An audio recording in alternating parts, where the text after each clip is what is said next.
ખેડબ્રહ્મા ખાતે ગણપતિ વિસર્જન પહેલા શોભાયાત્રા નીકળવામાં આવી. ખેડબ્રહ્મા શહેરના તમામ મંડળોના ગણપતિ દાદાની મૂર્તિઓનું વિસર્જન કરવામાં આવ્યું. ખેડબ્રહ્મા ખાતે વર્ષોથી કાશી વિશ્વનાથ મહાદેવ મંદિર ખાતેથી તમામ મંડળોના ગણપતિ ખેડબ્રહ્મા શહેરના મુખ્ય માર્ગો પર ફરી પરત કાશી વિશ્વનાથ મંદિર પાસે કોઝવે ઉપર વિસર્જન કરવામાં આવી હતી, જેમાં બહુ મોટી સંખ્યામાં ખેડબ્રહ્મા શહેરીજનો અને આજુબાજુની જનતાએ દર્શનનો લાભ લીધો હતો.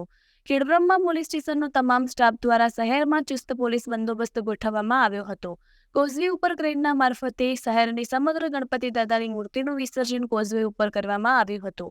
હરણાવ નદીમાં કોઈ પણ બનાવ ન બને તેના સાવચેતીના પગલા રૂપે ખૂબ જ સુંદર આયોજન કરવામાં આવ્યું હતું. ખેડબ્રહ્મા શહેરીજનોએ ગણપતિ દાદાની મૂર્તિઓના દર્શન કરી ધન્યતા અનુભવી હતી. રિપોર્ટર કુંજન દીક્ષિત, સાબરકાંઠા.